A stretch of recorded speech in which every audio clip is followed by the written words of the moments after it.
del Santo Evangelio según San Lucas. Al acercarse y ver la ciudad, lloró por ella y dijo: si al menos en este día tú también conocieras los caminos de la paz. Pero son cosas que tus ojos no pueden ver todavía. Vendrán días sobre ti en que tus enemigos te cercarán de trincheras, te atacarán y te oprimirán por todos los lados. Te estrellarán contra el suelo a ti y a tus hijos dentro de ti. Y no dejarán en ti piedra sobre piedra, porque no has reconocido el tiempo ni la visita de tu Dios. Lo proclamado, hermanos y hermanas, es palabra del Señor. Gloria a ti, Señor Jesús.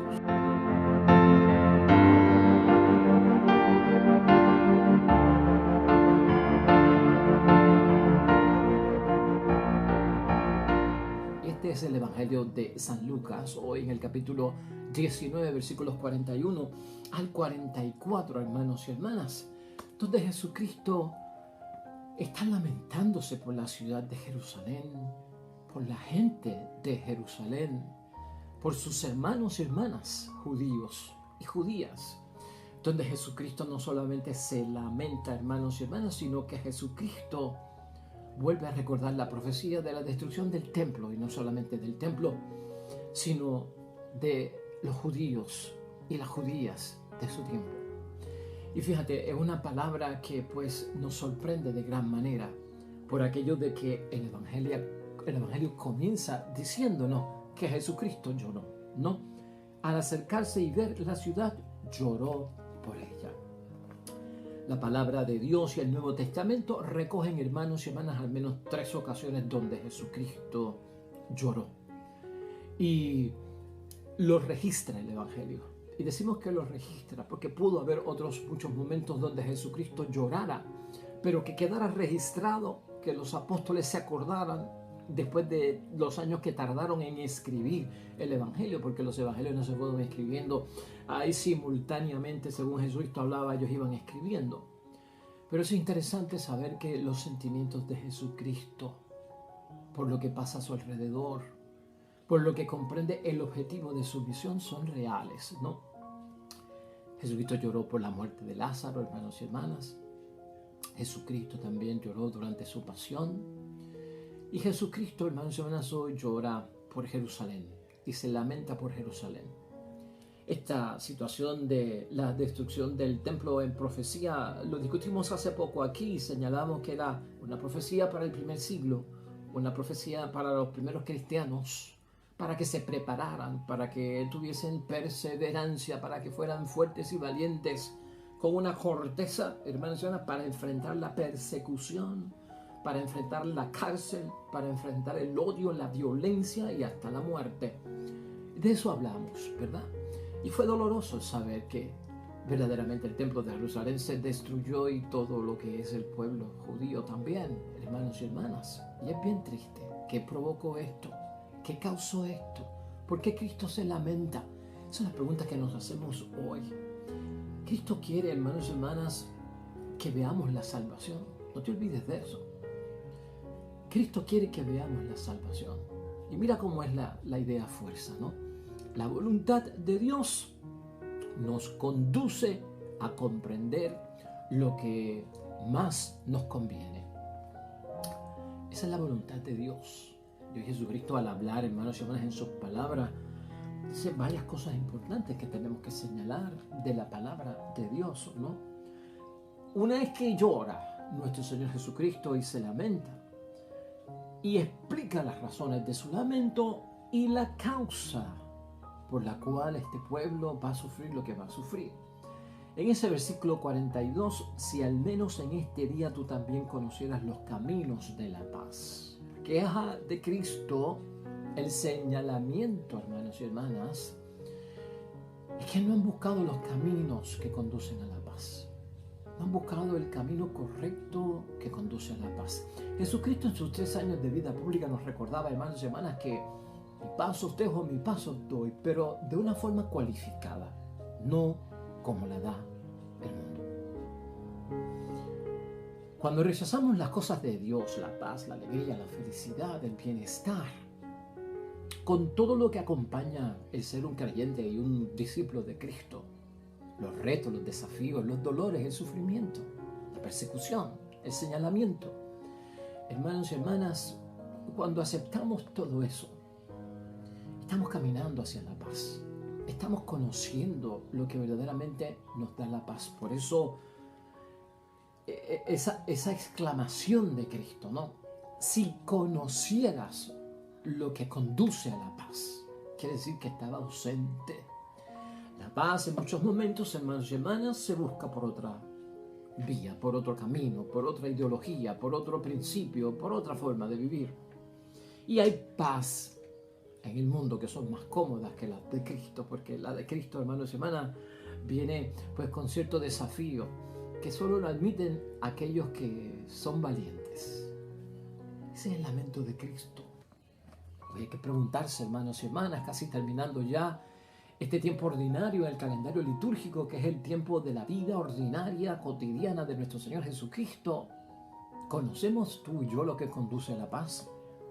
Casi al cerrar este año ordinario, casi a punto de comenzar el Adviento como preparación para la Navidad, ¿conocemos lo que conduce a la paz después de todas estas reflexiones de la palabra y del Evangelio de Dios? ¿Qué conduce a la paz? ¿Por qué no tenemos paz? Porque el mundo sigue sin paz. Jesucristo, entonces, hermanos y hermanas, dice algo muy importante. Habla de la ceguera. Habla de que esa ceguera espiritual no les deja ver lo que conduce a la paz. Mira lo que dice Jesucristo. Pero son cosas que tus ojos no pueden ver todavía. Son cosas que tus ojos no pueden ver todavía. Pedimos a Dios mucha sanación, especialmente física. Pedimos a Dios que nos sane de tantas cosas y siempre hemos dicho en todo evangelio que tenga un texto de algún capítulo de sanación, que las sanaciones en muchos momentos son materiales, físicas, del cuerpo, ¿verdad? Pero también del espíritu. Hay una ceguera espiritual que no nos deja ver el camino que conduce a la paz. Hay una ceguera espiritual que no nos deja ver el camino que conduce a la paz. Si tan siquiera supieras, comprendieras lo que conduce a la paz. Y por lo tanto hay que preguntárselo, hermanos y hermanas. Sabemos lo que conduce a la paz. Cristo hace esta profecía tan terrible, hermanos y hermanas, que ya se cumplió. Y está en esos versículos, es fuerte, ¿no? Eso de que vendrán días sobre ti, que tus enemigos te cercarán de trincheras, te atacarán y te oprimirán por todos lados. Te estrellarán contra el suelo a ti y a tus hijos dentro de ti. Así que está hablando de mujeres embarazadas, porque quieren exterminar al pueblo, a los que están vivos y a los no nacidos que están en el vientre también. Aquello fue devastador, hermanos y hermanas, una cosa terrible. Y entonces, una vez pasa eso, que ya sucedió, esa profecía se cumplió, está aquello del templo, ¿no? Y no dejarán en ti piedra sobre piedra. ¿Por qué, Señor? ¿Por qué hablas así? Él lo explica. Porque no has reconocido el tiempo ni la visita de tu Dios. Porque no has conocido, recibido el tiempo y la visita de tu Dios. Qué importante, hermanos y hermanas. Es como un preámbulo al tiempo de preparación, que es el Adviento, que empezará en semana y media. Es un preámbulo a ese tiempo exquisito que tenemos que aprovecharlo, que nos va a preparar para celebrar el verdadero significado de la Navidad con el nacimiento de Cristo nuestro Señor, que es nuestro Salvador, que es Dios en medio de nosotros. Hermanos y hermanas, fíjate cómo nos están dando esas señales de que esto es lo que nos espera. La Navidad se habla mucho de paz, de alegría, de felicidad, ¿no? De que reine la paz. Y bienaventurados los hombres de buena voluntad, de la paz, ¿verdad? Entonces, fíjate si esto va, como es la palabra de Dios, hermanos y hermanas. Es como si nos dijeran ustedes, los que están a punto de comenzar las fiestas navideñas, que celebran el nacimiento de nuestro Salvador, Dios con nosotros. Que no se nos olvide a nosotros o que no dejemos de reconocer el tiempo ni la visita de nuestro Dios. ¿Ves que es poderosa la palabra de Dios? Que al fin y al cabo tenemos todos, hermanos y hermanas, que tener un cuidado increíble. Porque a veces somos arrastrados por tendencias, movimientos, mentalidades, costumbres, hábitos, hermanos y hermanas, que poco a poco se van apoderando de una cultura y de una sociedad, y todo por el ánimo de que es patrimonio, ¿verdad? Va uno renunciando y traicionando lo básico, lo verdadero, lo auténtico, el verdadero sentido, y perdiéndolo, hermanos y hermanas, porque si no, entonces, ¿qué tipo de Navidad es esa que tú celebras? ¿Qué tipo de Navidad es esa que tú celebras, que la vienes a celebrar prácticamente a lo último de la Navidad, a lo último de mes? Y podemos traicionar mucho. Esto se trata de fidelidad. Es el lamento de Cristo sobre Jerusalén, de traicionar, de abandonar, de negar, hermanos y hermanas, las cosas de Dios, de olvidarnos de lo central, de lo básico, de lo que origina todo lo que es esta tierra, de lo que origina mi existencia, de lo que origina la vida matrimonial, la vida familiar, el sentido religioso, la festividad. En eso es que tenemos que pensar. Pues la palabra de Dios, hermanos y hermanas, en la primera lectura tiene una lectura que es tremenda y que es bien complementaria, que nos ayuda a entender lo que Cristo está señalando en el Evangelio. Es primera de Macabeos, capítulo 2, versículos 15 al 29, y tiene que ver con el sacerdote Matatías. Matatías es el padre de los Macabeos. Es el libro primero y el libro segundo de Macabeos. Es un poco, pues, de desconocimiento de todos nosotros, hermanos y hermanas, del Antiguo Testamento. Tiene unas cositas ahí que en aquellos tiempos se veían bien, como narra la primera lectura de hoy, una matanza terrible, pero tiene una gran enseñanza de la fidelidad que hay. Matatías era un sacerdote, hermanos y hermanas, de Dios. Y lo que dice esa primera lectura es que Matatías no estaba dispuesto a traicionar, a negar, a abandonar nada de su fe, por irse con los falsos ídolos, con las falsas costumbres, con las falsas tradiciones, con las falsas festividades, con los falsos sacrificios, y negar todo lo que él había sido. Aunque me recompensen, aunque me den, aunque me levanten mi situación económica, aunque me den dinero, me den posición, me den puestos, me den riquezas, me den terrenos, me den casa, yo no estoy dispuesto. Yo no estoy dispuesto a traicionar lo que yo aprendí. Yo no estoy dispuesto a traicionar lo que a mí me enseñaron. Yo no estoy dispuesto, hermanos y hermanas, a cambiar lo santo por lo pagano. Eso es lo que está diciendo Matatías. Es una lectura impresionante, hermanos y hermanas, porque es violenta. Sí, la palabra de Dios tiene matanza y tiene cosas violentas. Matatías asesina a 2 personas ahí mismo, las mata, ¿no? Entonces, mire lo que pasa, rapidito, para que entendamos cómo relacionar esto con la primera lectura. En el versículo 15 dice: llegaron pues entonces a Modín los oficiales del rey pagano, ¿no?, que debían imponer la apostasía, ¿no?, y obligar a ofrecer sacrificios. O sea, aquí vamos a negar el Dios Yahvé y vamos a hacer los sacrificios a los ídolos paganos, a los falsos dioses. Entonces, muchos israelitas se pusieron de su parte, o sea, dispuestos a traicionar, a negar y abandonar a Dios.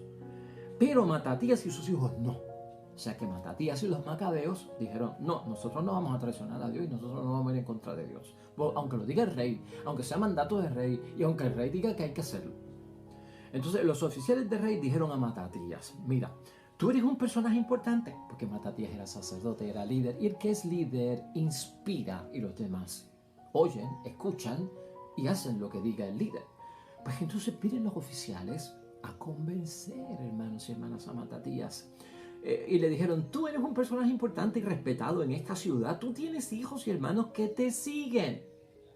Ven tú, el primero, o sea, ven tú, haz el sacrificio a los ídolos tú primero y a obedecer las órdenes del rey, tal como lo han hecho todas las naciones, los jefes de Judá y los que se quedaron en Jerusalén. Y si tú lo haces, tú y tus hijos estarán admitidos entre los amigos del rey. Oh, qué posición, ¿verdad?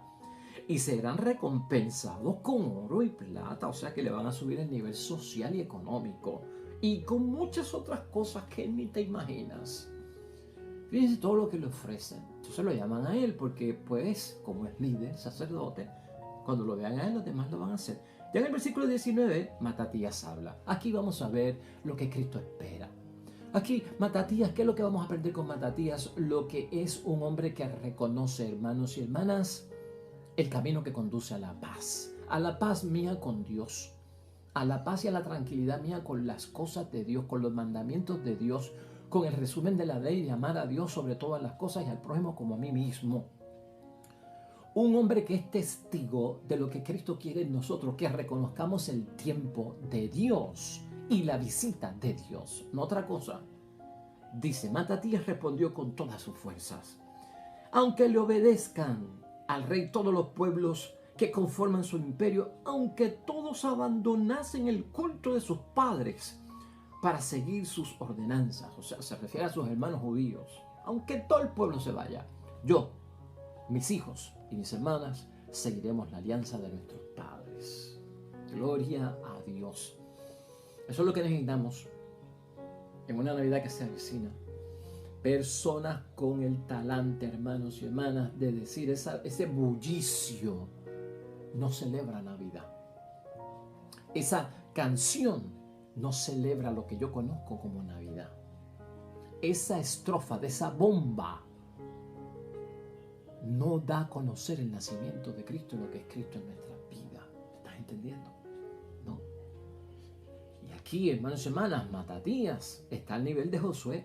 ¿Te recuerdas tú el caso de Josué? Cuando se puso frente al pueblo y dijo, ustedes van a decidir lo que van a hacer. O se van con los ídolos falsos o se van con Yahvé. Pero en lo que a mí respecta, mi casa y yo, ¿qué dijo? Eso mismo, seguiremos al Señor. Eso es Matatías también aquí. Estos son los hombres de fe. Entonces, ese tipo de persona es la que reconoce la paz que da Dios. Tú y yo tenemos que ser como ellos. Reconozcamos el tiempo y la visita de Dios en la que estamos y la que esperamos. Entonces, dice él que no lo van a hacer. Ya en el versículo 21, líbrenos, Dios, de abandonar la ley y sus prescripciones. No obedeceremos, pues, las órdenes del rey, ni nos apartaremos de nuestra religión, ni a la derecha ni a la izquierda. Entonces, apenas terminó de hablar, se adelantó un judío, fíjate, alguien que estaba escuchando, se levantó un judío delante de todo el pueblo para sacrificar en el altar de Modín, un falso ídolo. O sea que un judío que cree en Yahvé Dios, en los 10 mandamientos, en el pueblo de Dios, se levantó y se fue a sacrificar ante un ídolo falso, según el decreto del rey. Al ver eso, Matatías se llenó de indignación y de cólera, dando rienda suelta a su furor, se abalanzó sobre el hombre y lo degolló ante el altar. Y luego mató al oficial del rey que obligaba a sacrificar y derribó el altar. Violencia santa, ¿será eso, verdad? Ya te dije que es fuerte, el Antiguo Testamento es fuerte. Esas cosas eran como que válidas en aquel tiempo. Hoy no se puede hacer eso. Su celo por la ley fue igual que el de Pinjas cuando hirió de muerte a Zimri, hijo de Salú. Y finalmente ya los tres últimos versículos, es algo bastante importante. Entonces luego Matatías salió gritando por medio de la ciudad: los que quieran defender la ley y continuar con la alianza, que me sigan. Huyó a los cerros junto con sus hijos, dejando en la ciudad todo lo que tenía. Entonces muchas personas que respetaban la justicia y los derechos de la ley se fueron a instalar en el desierto. Gloria a Dios. O sea que no se quedaron en aquel pueblo, en aquella ciudad, para obedecer la ridícula ley del rey que pedía que todo súbdito o país dominado adorara a los falsos ídolos y les rindiera tributo a través del sacrificio pagano. Pues claro está, fíjate por qué está esa lectura de la primera carta de Macabeos ahí, hermanos y hermanas. Esa frase importante que ya dijimos nos recuerda a Josué. Oiga, importante para nosotros hoy en la reflexión: viviremos, Señor, a la altura de las normas de nuestros padres, a la altura de la alianza, del pacto, del compromiso, ¿no?, que yo he hecho con mi Dios. Estaremos nosotros en esa disposición. Eso es lo que tenemos que ver hoy. Y yo espero que entienda lo que estoy. Yo no me estoy adelantando a los sermones de Navidad ni a los sermones de Adviento. Es que así es que está terminando el tiempo ordinario. Porque el tiempo ordinario al final nos quiere ubicar dentro del pensamiento correcto y la mentalidad que tenemos que tener. Hay una estampa que con esto termino y es como una dinámica. Vamos a terminar con una dinámica hoy. Aunque antes de eso, déjame decirte que el Salmo 49 que tenemos hoy también es un salmo que nos recuerda, ese salmo se resume en esto, ¿no? Al que sigue el buen camino le haré ver la salvación de Dios. Ese conocer el camino que conduce a la paz se lleva a cabo, pues, hermanos y hermanas, siguiendo el buen camino. Porque ahí es que se nos hace ver la salvación que nos espera. De tantos caminos que pueden haber para llegar al 24 de diciembre. De tantos caminos que pueden haber para llegar al 31 de diciembre. De tantos caminos que pueden haber para llegar a Epifanía de nuestro Señor Jesucristo. Ponlo así. Pero quiero terminar con esto. Hermanos y hermanas, hay una estampa que yo he visto en las redes sociales, una gráfica de este momento del Evangelio, de este momento en que Cristo llora y como que a la distancia se lamenta por Jerusalén, tiene su señalamiento y tiene su profecía. Entonces yo lo que voy a hacer es que la voy a poner con un poquito de música de fondo, unos segundos nada más, y voy a pasar el Evangelio para que tú puedas vivir ese momento como lo vivió Cristo. Tú piensa no en Jerusalén, en tu ciudad, en tu pueblo, en tu gente, en lo que vivimos nosotros todos los años ante la Navidad. Mira de lejos la ciudad y tú, hermanos y hermanas, acá, como si fueras Cristo. ¿Qué sentimos por la ciudad? ¿Qué sentimos por el pueblo? ¿Qué sentimos por la gente? ¿Qué quisiéramos para ellos? Que no se repitiera. ¿Qué quisiéramos para ellos? Que fuera de bendición de Dios. Hagamos ese ejercicio en este momento, hermanos y hermanas, y pensemos en este Evangelio.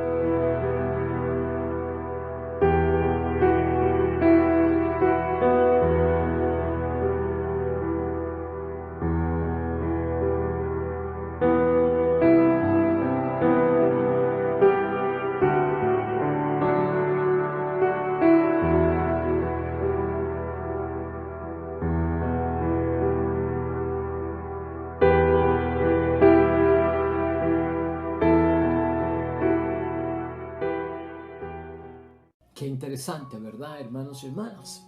Pues que Dios nos acompañe, hermanos y hermanas, que todos tú y yo vivamos siempre según la alianza y el pacto que hemos hecho con nuestros padres, con nuestro Dios del cielo. Que consigamos ese buen camino que nos lleve a la salvación, que nos hace ver la salvación de Dios. Que encontremos, hermanos y hermanas, y comprendamos que es lo que quiere Cristo, lo que conduce a esa paz que Él nos ofrece, que veamos la salvación. Oremos.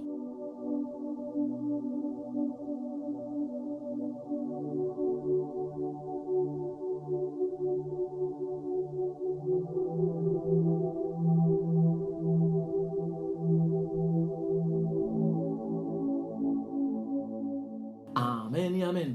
Hermanos y hermanas, el Señor esté con vosotros. La bendición de Dios Todopoderoso, Padre, Hijo y Espíritu Santo, descienda sobre ustedes y permanezca para siempre. Nosotros regresamos mañana con un nuevo evangelio y una nueva predicación de la palabra de Dios. Todo cuanto hagas hoy junto a los tuyos, para la gloria y la honra de nuestro único Dios. Hermano y hermana, te va a ir bien bonito, que te vaya bonito, pero sobre todo, hermano y hermana, serás bendecido mucho, bendecida también. Te espero mañana con el favor de Dios. Hasta luego.